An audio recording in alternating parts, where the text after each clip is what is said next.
کہ ہمارا پورا دین جتنا بھی ہے وہ ایک چیز پر منحصر ہے، پورا دین عمل میں لانے کے لیے، اور وہ ہے یقین۔ یقین ایسی چیز ہے کہ جس کے بغیر انسان آخرت کو نہیں پا سکتا، اللہ کو نہیں پا سکتا۔ اس یقینی پہ اللہ سبحانہ تعالیٰ پورے انعامات انسان کو عطا فرماتے ہیں۔ اور یقین ایک ایسی چیز ہے، اس یقین پہ اللہ سبحانہ تعالیٰ پوری زندگی کے انسان کو آزماتے ہیں۔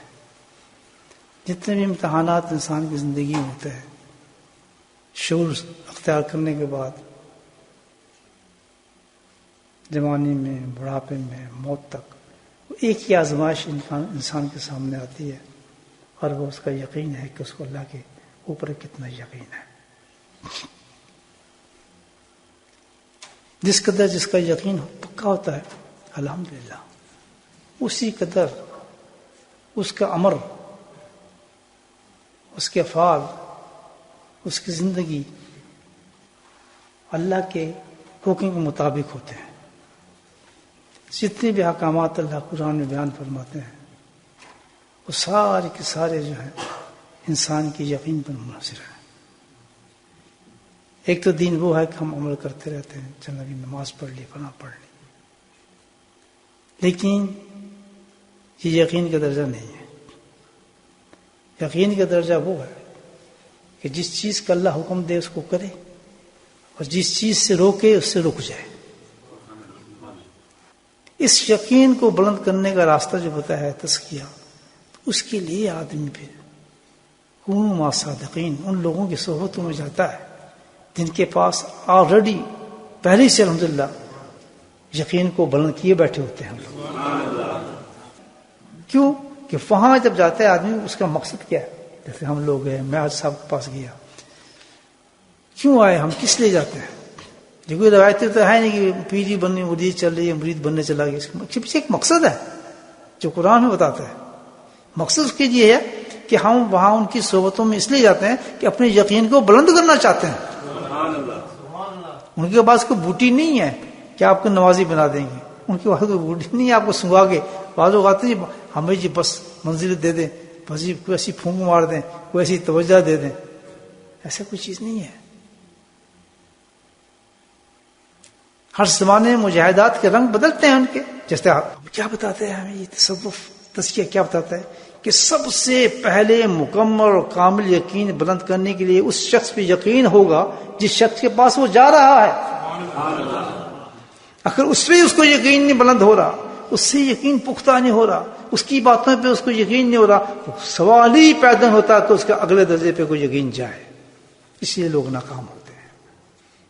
یہ ہم تو ذکر بھی کرتے ہیں، پھر حرام کام ہو جاتا ہے۔ وہ سمجھتے ہیں کہ ذکر مقصد ذکر نہیں ہے، یہاں ذکر بالکل مقصد نہیں ہے۔ اگر ذکر نہ بھی ہو اور شیخ کی صحبت میں بیٹھ جائے تو الحمدللہ وہ یقین پھر اتنا بلند ہوتا ہے اس کا۔ ایک سالک کا یقین اتنا بلند ہونا چاہیے کہ جو بھی شیخ کی زبان سے نکل رہا ہے، جو میرے سمجھ میں بھی بات نہیں آ رہی لیکن بات بالکل سچ ہے، اسی پہ عمل کروں گا، سمجھ آئے نہ آئے اسی پہ عمل کروں گا۔ ہمارے لوگ جاتے ہیں، بولوں گے بات کر رہا ہوں میں تو ہم ہی نہ شیخ نہ پیر، میں جنرل لوگوں کی باتیں کر رہا ہوں۔ جیسے ہمارے یہاں دستور ہے، کسی شیخ کے پاس ان کا پیر بھی ہے، پاس چلا گیا، حضرت اس میں مشورہ دے دیں، میں نے یہ کرنا ہے فلاں کرنا ہے، مشورہ دے دیں۔ اب حضرت مشورہ دے رہے ہیں، ٹھیک ہے، اگر اس کا یقین ہے کہ یہ مشورہ جو آ رہا ہے اس کا یقین پختہ ہے کہ اللہ کی طرف سے آ رہا ہے کہ یہ کام مت کرنا، کہ تیرے لیے اچھا نہیں ہے، لیکن سارا مزہ اس کو سارا اس کام میں نظر آ رہا ہے، یار یہ میں کیسے چھوڑ دوں کام، اس میں تو میرا فائدہ ہے، یہ چیز تو مجھے پسند ہے، میں نے تو یہ کام کرنا ہے، یہ تو میں نے شادی کرنی ہے، یہ تو میں نے دکان کھولنی ہے۔ اب مشورہ لے لیا، اب تب اطمینان نہیں رہی کیونکہ یقین نہیں اس بات پر، سمجھے؟ تو بجائے اس کو فائدے کے اور نقصان ہو رہا ہے، بے چینی لگ گئی اس کو۔ ہونا کیا چاہیے کہ جب آپ مشورہ لینے گئے، ایک مثال دی ہے، جیسے اس نے کہہ دیا ہزاروں فائدے اس میں نظر آ رہے ہیں، آپ نے ختم رخ بدل دیا، ہمیں ضرورت ہی نہیں اس چیز کی، ہو جائے نقصان ہونا ہے۔ یہ پہلی سیڑھی ہے کہ جو اپنے شیخ کی ان احکامات کو سمجھ گیا کہ مجھے سمجھ نہیں آ رہا لیکن فائدہ وہی ہے جو شیخ کہہ رہا ہے، میں وہی عمل کروں، تو پھر اگلے درجے پہ الحمدللہ اتنا پختہ ہو جاتا ہے اللہ کے احکامات کو سمجھنے کے لیے کہ ہر چیز قربان کر دیتا ہے، اللہ کے حکم کو نہیں ٹالتا۔